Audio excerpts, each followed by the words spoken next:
NFL Week 10. We've got headlines, numbers, best, worst, loss, and basically it was the field goal walk-off week. Let's start with San Francisco. Nice win in Jacksonville.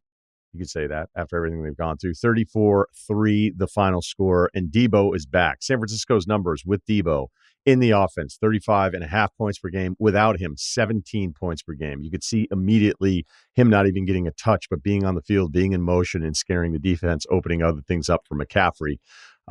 This could be a bit like what Cincinnati had going back a couple weeks ago with their nice win at San Francisco. So a little connection there where you're looking at a team and going, hey, we're good. Enough of this. We need this one bad. They had the bye week, so it wasn't the normal shorter week of going West Coast to East Coast. And they basically reminded all of us of what they're capable of when they're healthy and ready to go. And that's why, despite Purdy's struggles, I don't think we thought, okay, at the very least, like you don't expect 5 picks in 3 games, a couple of those just being straight up bad decisions, bad throws or bad decisions. Like that was the thing. Granted, it's not like he's going to be clean the entire year, never thrown an interception, but it was happening in a bulk setting there, despite him not being somebody, especially in this offense, looking to take the top off of it. So, why are the interceptions spiking up? It's just probably a bad stretch for him. And they have Debo back, which just opens up all sorts of other things because the defense is worried about Debo Samuel. This game was 10-zip. And then Jacksonville's next 5 possessions were a fumble, field goal, interception, fumble, interception, and that made it 34-3. So we mentioned the Purdy pick part of it. A game like this is really just why it's hard to quit a team like this with this much talent. Jacksonville can now go in the doubt bin for a week. It's their worst home loss since losing to the Rams in 2019. Jacksonville coming in had some nice defensive numbers, but a lot of it's been their plus minus. I'm not going to get really worried about them, even though, we had talked about, because basically every one of these contenders has some kind of loss that looks really bad, and then everybody moves on from it and then gets excited about it again. But the Trevor Lawrence stuff, I think, is at least fair to go, what is he? Is he actually going to be somebody who can carry a franchise through the down times? And I'm just talking about like week to week. Like the best quarterbacks figure out a way with not a great defense, a turnover here and there to get you back into the game somehow. And he was not able to do that. And a pass rush for San Francisco, what I'd say personnel-wise, has been disappointing for the most part this year. 5 sacks in this one, and they wreaked havoc all game long, leading to some of those mistakes. So not necessarily looking at Jacksonville entirely different, because we could do this every single week with some of these teams that we think are supposed to be good. Detroit, they beat the Chargers in a shootout in Los Angeles, 41-38. They're the 2 seed in the NFC today. And much like the contenders we've talked about, like they had their what the fuck loss that was 38-6 to the Ravens. But Kansas City's got theirs against Denver. Philly's got theirs against the Jets, which was really about the turnover situation. So just keep reminding ourselves throughout this journey of an NFL season that even the best teams, the teams that we really like and talk about the most, they're probably going to have 1 or 2 moments where you're like, what is wrong with them? And that is the NFL. But Detroit, nothing wrong with them. We're not going to worry about the defense right now. Because their offense is rolling. 6th in points, 3rd in yards per play, and they had 101 rushing yards before contact against this Chargers defense, which is what it's supposed to be. And that's a season high of yards before contact. They're also 4th of 5 on 4th downs. The reason I bring that up, because the biggest play of the game was maybe a 4th down conversion that led to the game-winning field goal for Detroit. So at 38-38, Chargers have fought all the way back into this thing. They have a 4th and 2 at the Chargers' 26-yard line with 1:47 left. Dan Campbell, who we learned was a captain with the Dallas Cowboys as a backup from Tony Romo, don't see that a lot, decides he's going to throw it. Laporta, who's been incredible for the Lions, makes the catch. They convert it. They run the clock down to be able to walk off and kick the game-winning field goal. So at the 26-yard line, you're talking about a 43-yard field goal. And I'll admit, as I'm watching the game going, this is one of those deals where you get a little too cute. And of course, what do we always remind everybody? If you're going to screw up and be the same, it's way better than screwing up and being different. And this is that spot where a coach goes, well, if I go for 4th and 2 and I don't get it, and then the Chargers get the ball back because they were going to probably score, which is another reason why I wanted to run the clock, because their defense couldn't do anything with the way Herbert and that group had gotten things going. you're leaving yourself open for much more criticism by going for it on fourth down as opposed to just missing a kick from 40-plus yards out. But this was something that Campbell has thought a lot about, because if you go back to last year, week 3, Detroit was up 24-21 against Minnesota with 1:14 left. It was a 4th and 4, and they decided to kick the field goal. They missed the field goal. Cousins goes like 50, 60 yards in 3 plays for the game-winning touchdown, and then Campbell was irate about it, about his own decision. This was his quote from last year, week 3. Quote, I hate it. I just hate the decision. I wish I would have put it back in the hands offensively and so be it.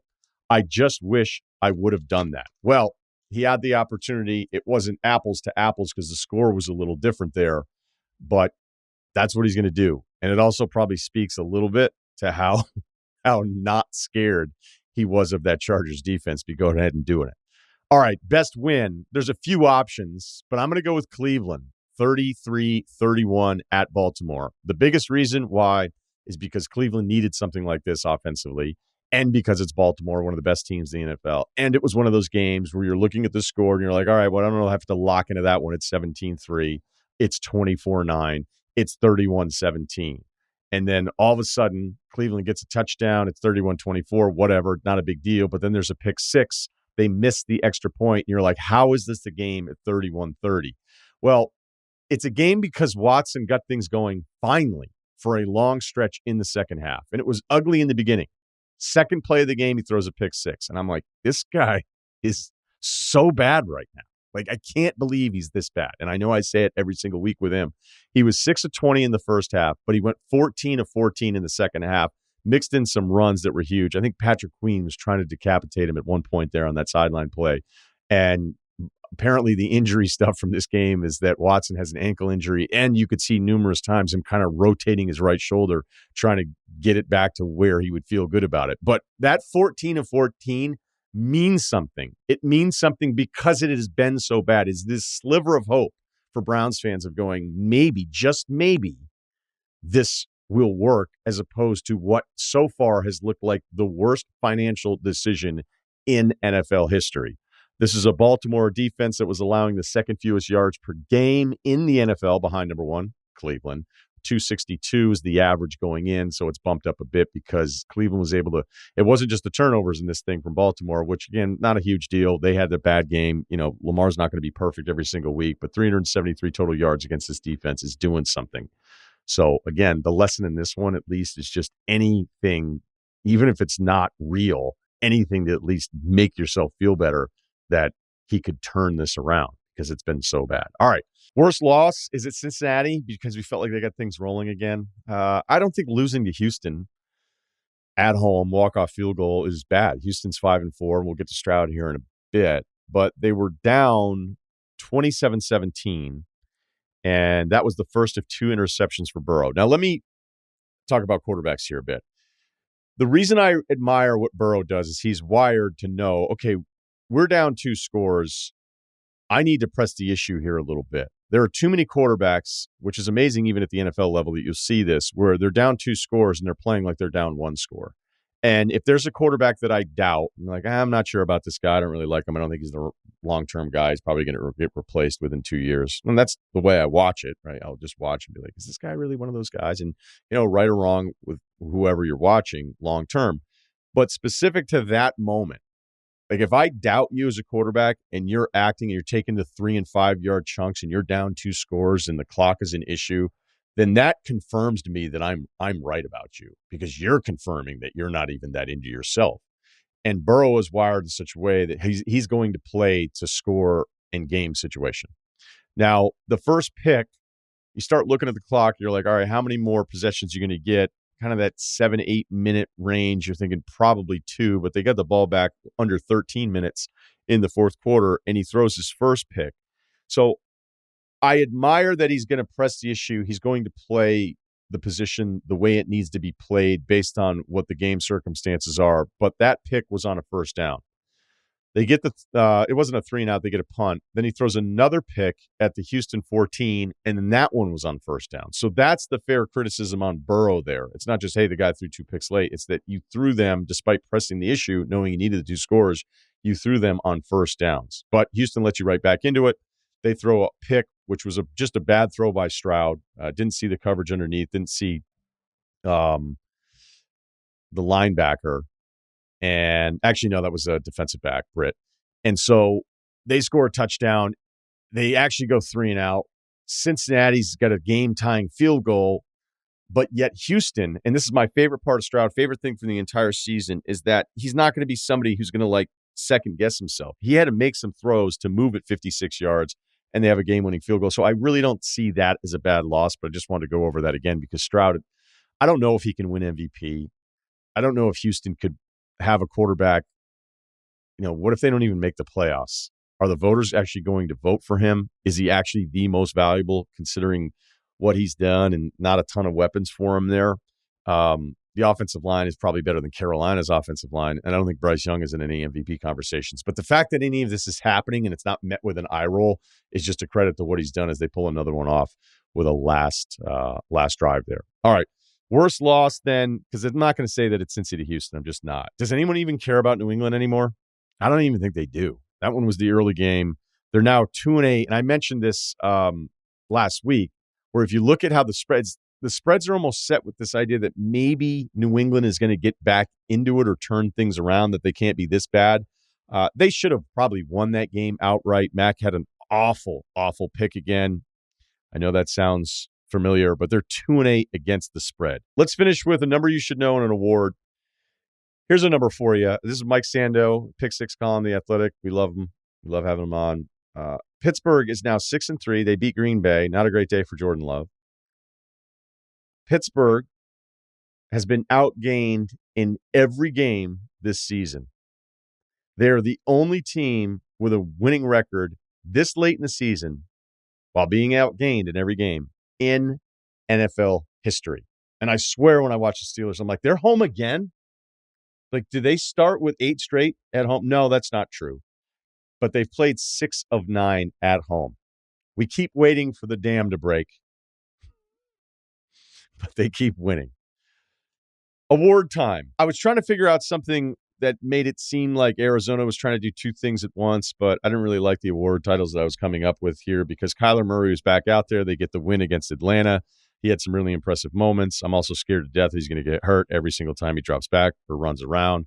But they owe him all this money. We covered this stuff last week about potential moves off of some of these quarterbacks. But then you're also, if you're an Arizona fan, it's like, yay, we get Kyler Murray back. We have a better chance to win the games. Yeah, we just won. But then are we also costing ourselves a chance at Caleb Williams, who I'm still totally on board with despite USC struggles because that place is a mess right now. And I don't care what the final score was against Oregon.